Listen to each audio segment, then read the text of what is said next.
Is there anything as hurtful as being betrayed by someone so dear to your heart? Chances of surviving the shock that comes with it is so slim. Story time. There's this lady who lived in a small town. I'll call her Sandra. Sandra was a single mother with a 19-year-old daughter named Abigail. She loved her daughter so much and their bond was so strong. Sandra's husband passed away when Abigail was only 2 years old. Sandra single-handedly trained her daughter Abigail by hawking on the streets and doing all sorts of menial jobs, including hair making. She started selling hairs and wigs and eventually became successful in her hair business. Customers trooped in from within and outside her town and she started making a lot of money. One day, as she was driving to her shop, her car broke down on the road. She tried everything she could to start the car, but nothing worked. While she stood there feeling sad, a tall, handsome-looking guy, Gerard, was passing by. When he sighted Sandra, he stopped to know what was wrong, and Sandra explained her situation to him.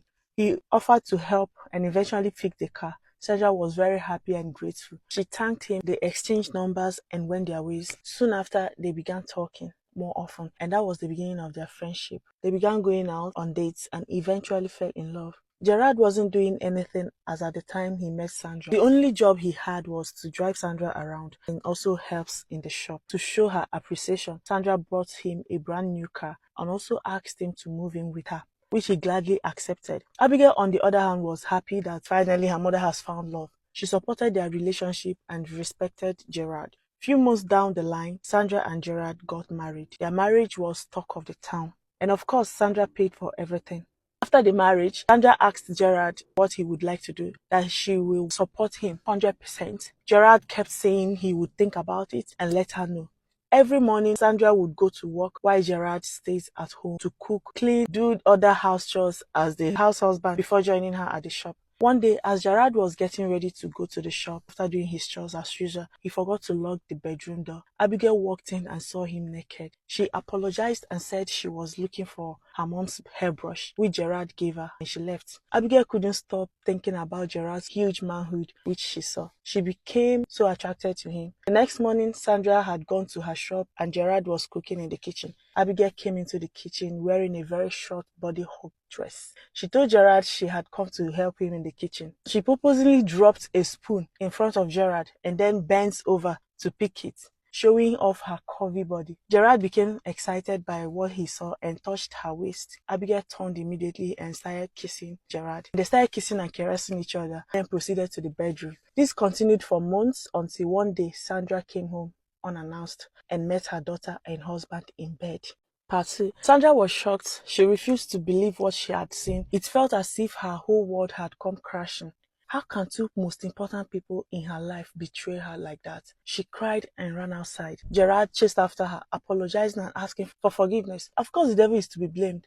Sandra wasn't buying any of the excuses he was making. She kept asking him, why? Why? How could you do this to me after everything I did for you? This is how you pay me back? He kept on begging Sandra, but she wasn't ready to listen. The only thing in her mind was to get him out of her house and out of her life.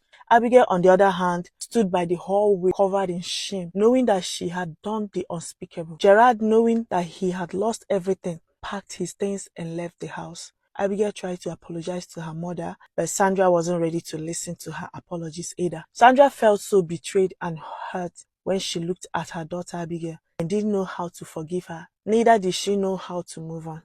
Days later, Sandra's business started collapsing due to negligence. She couldn't concentrate to run her business. She could not sleep at night. The picture of her husband and daughter in bed kept haunting her. As time passed by, Sandra began having health issues. She's always thinking and would drink and cry herself to bed.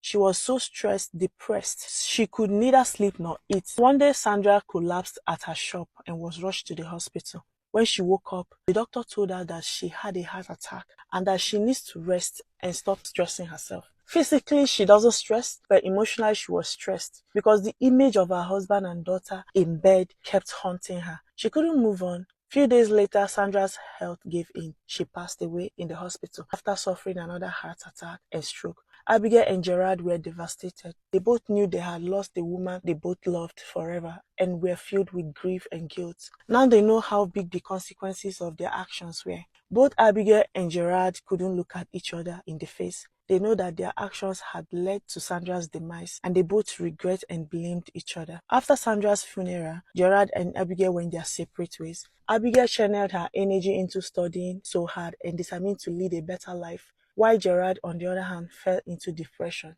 He couldn't bear the guilt and regret that overwhelmed him. He went into rehabilitation in order to find a way to forgive himself and move on. Many years later, Abigail had become a very successful businesswoman, just like her mother, and Gerard became a counselor, counseling people with life struggles. But despite their successes, the guilt and regret of what they did to Sandra still lives in them. To me, betrayal is the worst nightmare. What do you think about this story, guys? Let me know your thoughts in the comment section.